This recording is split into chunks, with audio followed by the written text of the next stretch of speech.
Nomad Capitalist team has grown to 100 people from all around the world, and as we hired more and more people, we saw more and more challenges. One of those challenges were related to different work cultures in different regions of the world. So today I'm going to tell you a little bit about work culture differences between Eastern Europe, Latin America, and Southeast Asia.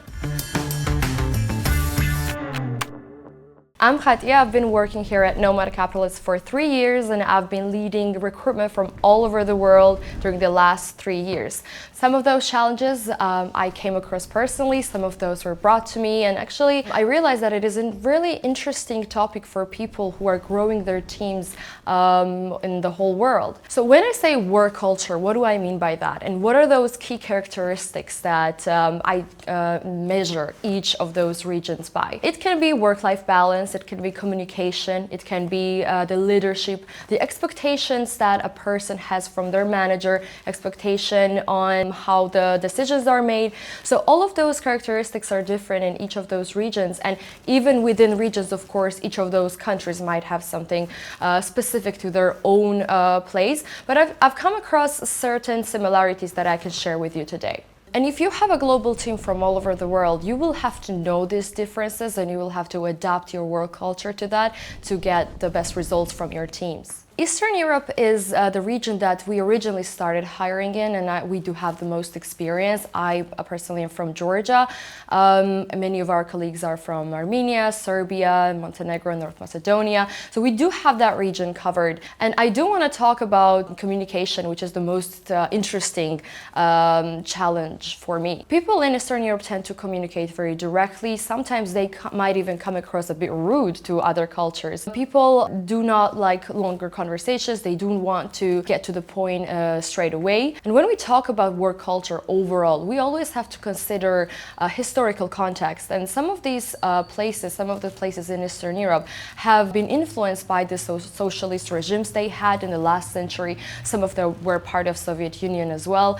And that definitely affects not only the communication style, but overall the work culture in that place. Some people do value that the communication is very straightforward and it's time-saving. From our own experience, I can share that usually Eastern Europeans prefer to communicate over email, don't really prefer voice messages, and this is very in contrast of our Latin American colleagues.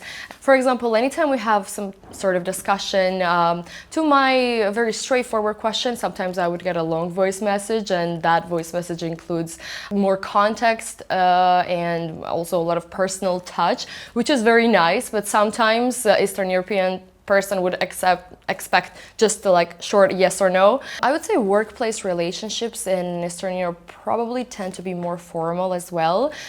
You might make lifelong friends, so I'm not saying that that won't happen, but in terms of how work is approached, how you communicate with each other, the relationships seem to be more formal. Seniority is respected, and usually subordinates are expected to show deference to their managers, and there is a greater emphasis on the titles and professional experience and the roles in the company and organizational chart. So that means that you might address your manager in a certain way, in a more distant way. So formality in workplace relationships, I would say Eastern Europe is somewhere in the middle between Latin America and Southeast Asia, where in Latin America it's much more relaxed, and I'll tell you a bit about that as well, and in Southeast Asia where it's even more formal and hierarchical. Formality and hierarchy actually can decrease creativity and openness from team members to really show their ideas and talk really openly to their superiors. Very important characteristic is decision making and how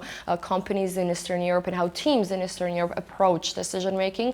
Decision making is very top down, so less and less people are consulted when the decision is made, and also people on the top level are expected to just make the decision and just share that decision and implement it in their teams. So people at the lower level of the chart do not expect to be part of the decision making in most of the cases. When it comes to work-life balance, I think the situation is changing and evolving every day. I believe they are also in the middle of the scale if you compare it to Latin America and Southeast Asia. Eastern Europeans do tend to be very focused on their personal lives, family, friends, and they do enjoy quite a high amount of vacations and time off during the year. Actually, in Europe, they always do have the most vacations and benefits like that allows them to have better work-life balance. And even within Eastern Europe, there's a difference there. In countries where there are more opportunities, people are less pressured to really be devoted to their daily roles and jobs. When it comes to Georgia, Armenia, I do see that there are less of an opportunity, so people tend to be working a bit harder than people elsewhere. When it comes to punctuality and efficiency, I think in the beginning of 2000s, this country started to be influenced from Western European countries and the companies located there who started, say, hiring people from Eastern Europe. And they are now used to a bit more tighter schedules and strict schedules, specific timings. That is why, again, on this metric, I would say Eastern Europe is in the middle of the scale in terms between Latin America and Southeast Asia. I want to talk a little bit about Latin America as well. This is the region that we started hiring, I would say, beginning of this year, and we already have grown a team a lot.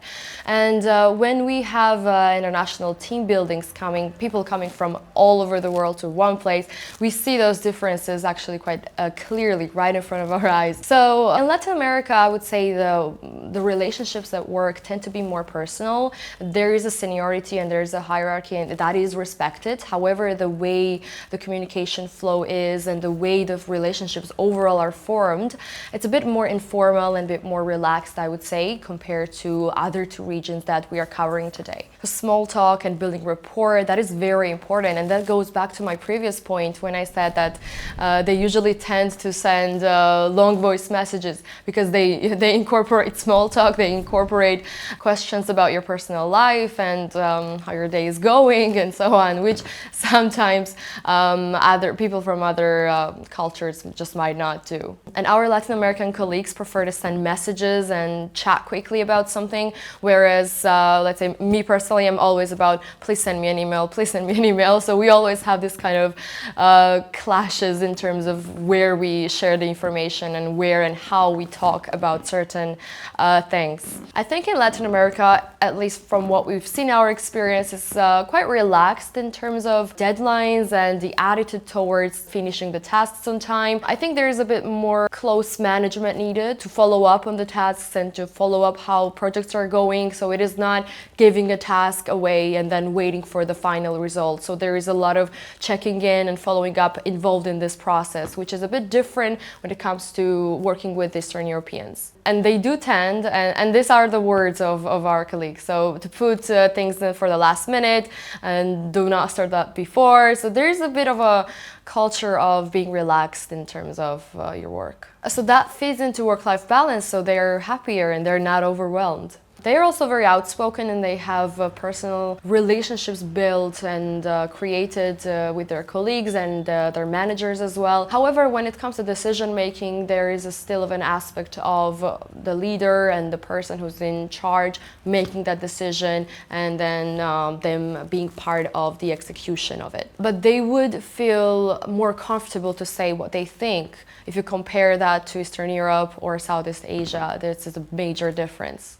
I would say decision making also can be a bit bureaucratic and also relaxed. I think for Latin American, there is no major difference between Monday and Friday. So for other cultures, Friday might be, okay, let me finish up everything that I have for this week, and then from Monday I'm starting a new task. As well, the timing, when I said that Eastern Europeans tend to be a bit more careful with strict schedules and so on, Latin Americans tend to not have that feeling. I would say for them, the concept of time might be a bit different comparing to other cultures. So 5 minutes does not mean 5 minutes, and 7 p.m. does not mean 7 p.m. in some cases. Let's talk a little bit about Southeast Asia, which is still untapped region for us. We do have team members from there as well. However, we are looking forward to finding more and more people there.